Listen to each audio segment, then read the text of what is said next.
আমি স্টার্ট করছি একটু ডিমের টেবিল করব, ঠিক আছে।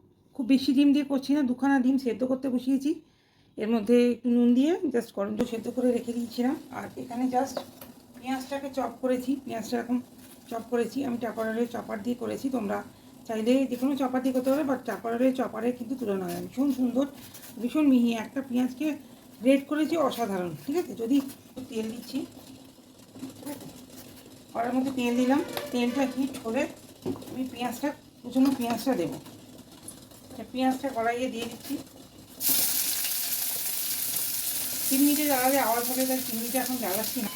নিয়ে তারপর এর মধ্যে সমস্ত মশলা করবে, এমনকি চাট মশলা করবে, ঠিক আছে। আমি এই চাট মশলাটা একটু দিয়ে দিই। চাট মশলাটা আইডিয়া করে দিলেই হবে। আলুটা থেকে বুঝতে পারছি। এবার আলুটা সেদ্ধটা করা ছিল, আমি দিয়ে দিচ্ছি। সেদ্ধ করা আলু আমি হাতে করেই ম্যাশ করলাম, তোমরা ম্যাশারে ম্যাশ করেও দিতে পারো।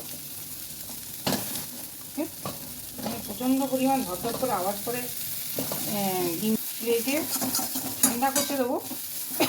ঠান্ডা করা হয়ে গেলে তারপর ডিমটাও সেদ্ধ হয়ে যাবে, ডিমটা ঠান্ডা হবে, তারপরে প্রসেসটা পরে দেখাচ্ছি। আবার ফিরে এলাম, ডিমটা সেদ্ধ হয়ে গেছে। ডিমটা জাস্ট সেদ্ধ হয়ে গেছে। এটাকে 4 টুকরো করব, বা 2 টুকরো করা যায়। 4 টুকরো করেই দেখিয়ে দিচ্ছি, ঠিক আছে। এই জাস্ট দিয়ে একটা দিলাম, আর একটুখানি নিই, দিয়ে ওপর দিয়ে চাপা দিই।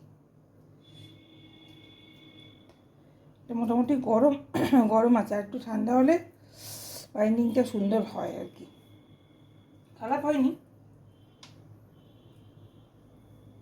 জাস্ট ওই ওপর দিয়ে চাপা দিয়ে দিলাম। হ্যাঁ, এই জাস্ট এইরকম উপর দিয়ে দেখে চাপা দিয়ে দিলাম। একটা বানিয়ে দেখাই তারপরে, ঠিক আছে। এই হচ্ছে আরেক পিস। এটাকেও বেড গান সেরকমভাবে কোট করে নিচ্ছি।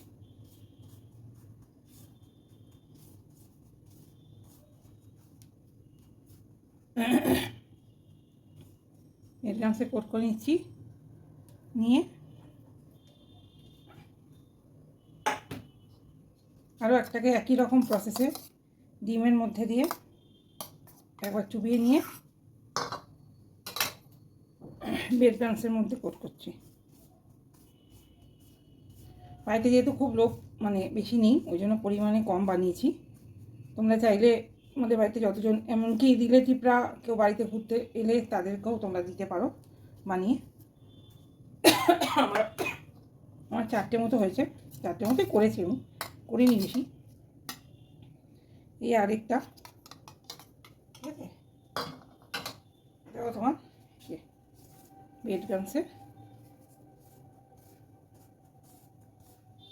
বেড গামসটা আমার একটুখানি আমি দোকান থেকে দিয়েছি এরকম ধুলো বাট গুঁড়ো গুঁড়ো থাকলে ভালো হয়। অলরেডি তেল হিট হয়ে গেছে, ঠিক আছে। তেলটা অলরেডি হিট হয়ে গেছে, তোমরা দেখতে পাচ্ছ, ঠিক আছে। আমি একটা করে ছেড়ে দিচ্ছি।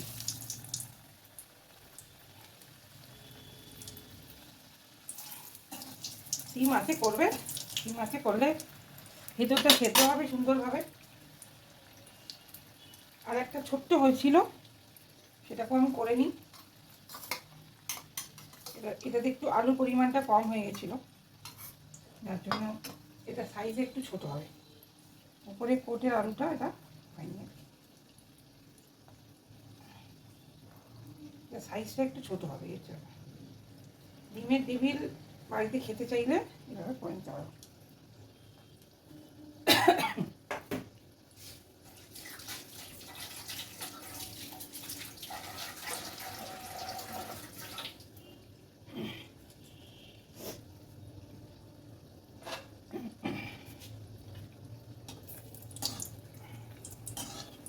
একটা সাইড হয়ে গেছে অলরেডি। ইয়ে, আমি পেরে গেছি, দেখো ট্রাই করেছি তাই পেরে গেছি। একটু তেলটা হিট করেছি, একটা সাইড হয়ে গেছে, আর একটা সাইড হবে।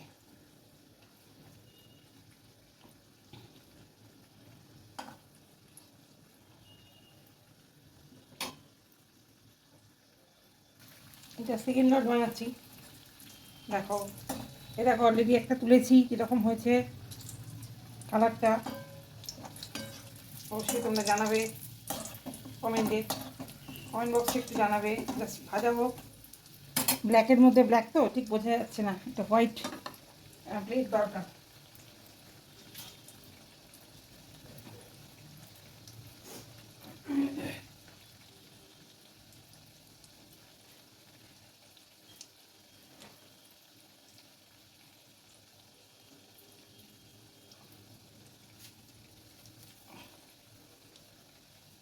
এই দেখো এবার ঠিকঠাক দেখা যাচ্ছে,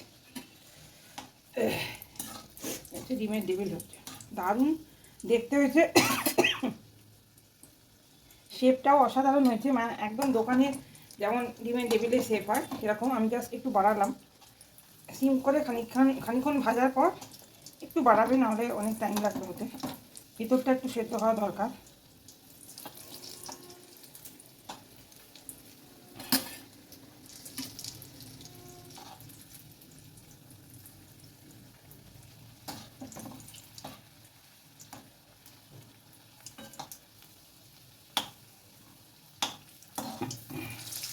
হয়েছে